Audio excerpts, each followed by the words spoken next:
The Newsday continues here on One News Now. I'm Riza Diaz. Search and rescue operations are still ongoing after an Air Force aircraft crashed in Sulu earlier today.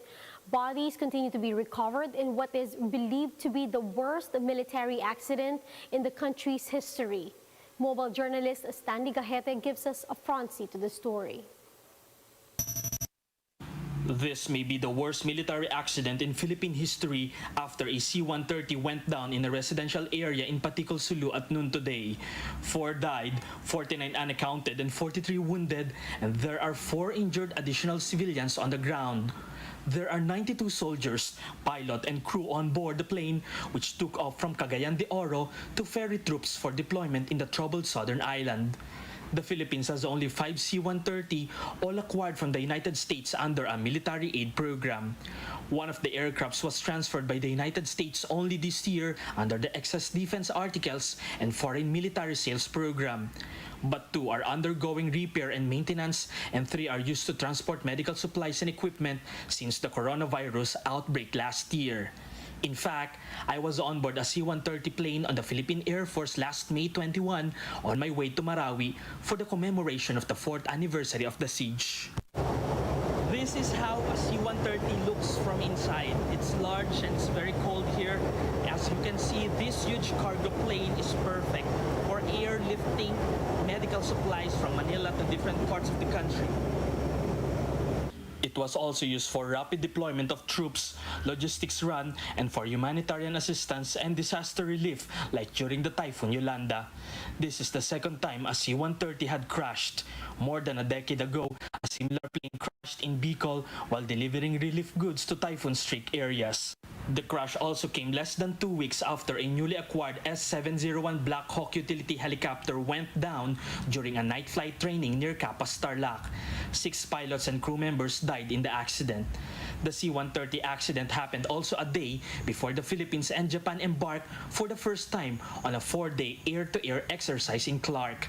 The Japanese Air Defense Self-Defense Forces will send a C-130 and some personnel to show its Philippines counterpart how to load and unload cargo and airdrop relief suppliers to a disaster area. It is uncertain how the crash would affect the air-to-air exercise with Japan. I am Stanley Gahete, and we are One News. Meanwhile, the Health Department logs nearly 6,000 new COVID-19 cases. This has brought the country's total caseload to over 1.43 million, some 52,000 of which are still considered active. At least 86 more patients died of the disease overnight, pushing the death toll to over 20. Recorded came the convenience of online shopping, but it also led to more scammers seeing an opportunity. Let's watch this video from Bloomberg. Fraudsters or anybody who has access to stolen credentials, has stolen credit cards, has something that they want to take advantage of. They online businesses that had never accepted card payments online before, suddenly having to do so because their brick and mortar retail location couldn't open or their restaurant had to go to delivery only. So the fraudsters were not only able to hide in those big increases of legitimate transaction volume from people like you or I, who also suddenly had to do more shipping, more home delivery, had to go after the purchases online to get whatever we could because it wasn't available locally to us. Not only were they able to hide in that, they were able to go after completely new targets. We saw, for example, schemes coming out on Telegram, which is a secure or private messaging app, where fraudsters were offering services to order food delivery on behalf of people. They were paying for that food delivery with stolen credit cards. So, of course, the merchant was taking a pretty significant loss for that, but they were offering their fraud as a service via that app to take advantage of people being at home and needing to have food delivered in order to eat. Now, unfortunately, I have seen quite a few news reports about some of those restaurants that were targeted in schemes just like that. And unfortunately, some of them were not able to remain in business because of the high levels of fraud that they encountered. And because since they had not yet dealt with online payments and had not gone into that digital world yet, they weren't able to anticipate the type of fraud that they would see, and they were completely unprepared.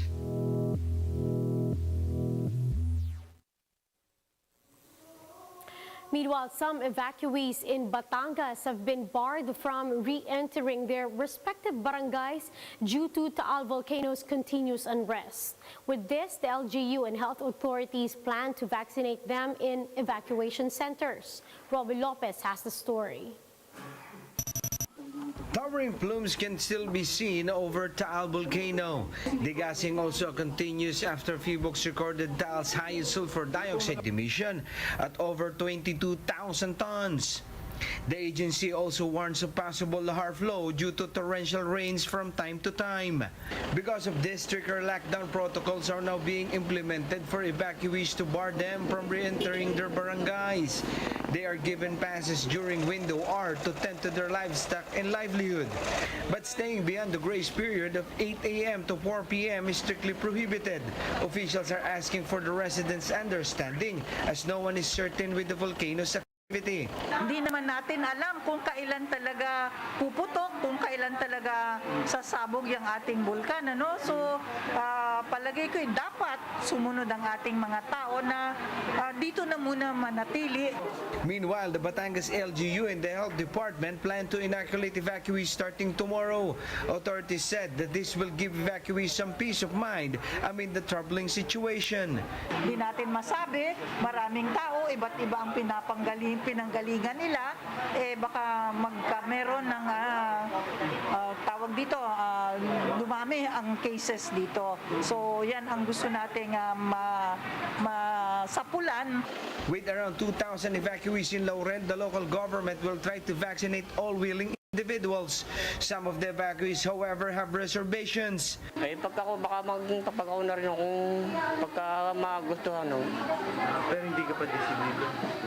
Pag-iisip pa. Nakalista na po kami sa barangay namin. Inaintay na nga lang po namin yung schedule ng bakuna namin. Bakit sa tingin mo gusto mo pong pabakuna? Para po may laban tayo sa COVID. Lalo na ganito? Opo, sa ganito pong klase ng ating katayuan dito sa evacuation. Aside from COVID-19 vaccines, the provision of relief and assistance for the evacuees is in full swing. Both government and private organizations have extended their hands to assist displaced residents in the area. For News 5, Rommel Lopez, we are One News. Tourists are still going to popular destination, Tagaytay City, despite Taal's recent volcanic activities. But still, local businesses in the city are wrestling against the economic impact of Taal's unrest. JC Cosco with the report. It's a gloomy Sunday in Tagaytay City, but despite the threat of Taal volcano's unrest, some tourists are still visiting popular sites to enjoy the cool weather. Cyclist Jomar Cruz and his friends from Laguna stopped at a roadside to see the volcano, which remains under alert level 3. Umakyat lang kami rito para may exercise. Monitor naman namin sa balita na kaya hindi pa naman siya ganun ang pagputok niya. Few guests were also seen at the picnic grove. Among those who are spending the day here are Jo Marie Adriano and his girlfriend. They traveled from Caloocan City to celebrate their 6th anniversary. Maganda kasi yung view rito yung view. Ano pa po sir? Saka yung lamig. Siyempre natatakot pero kasi anniversary kasi namin kaya na gano'n na may lakas loob nila. Over at the People's Park in the Sky, few vehicles were seen parked along the road, unlike in the previous weeks.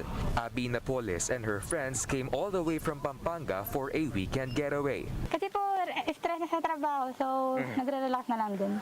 Tourist police said foot traffic is now quite low as a result of Taal's unrest.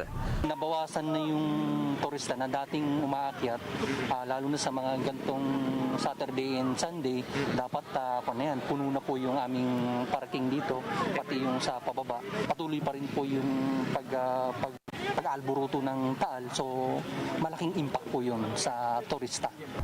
That's why food businesses in the city are incurring economic losses.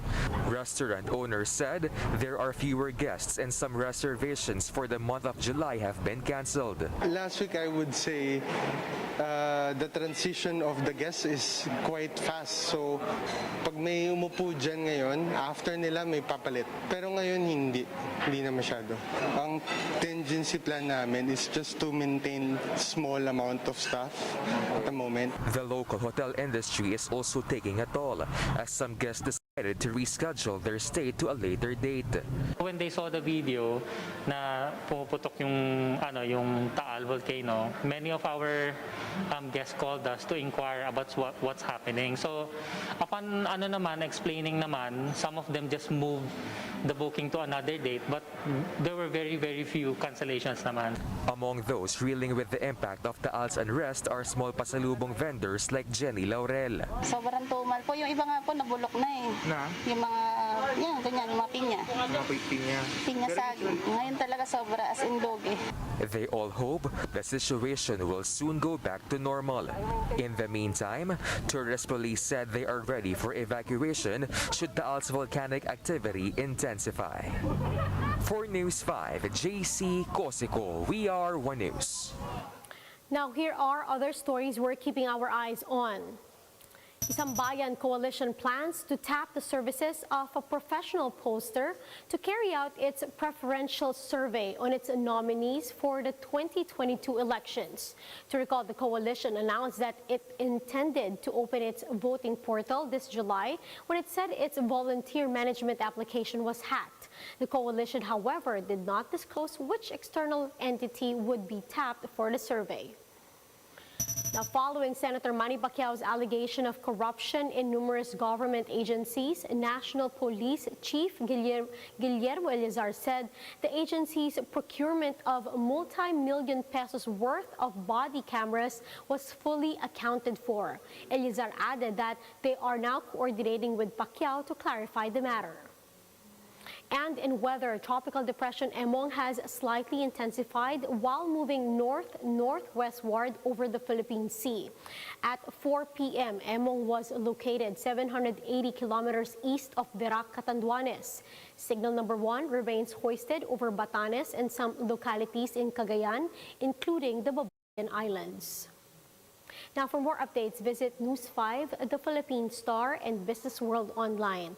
Visit our website, onenews.ph, for more in-depth analysis. You can also catch One News on Signal Play app. Register for a free account now at www.signalplay.com and stream One News live anytime, anywhere.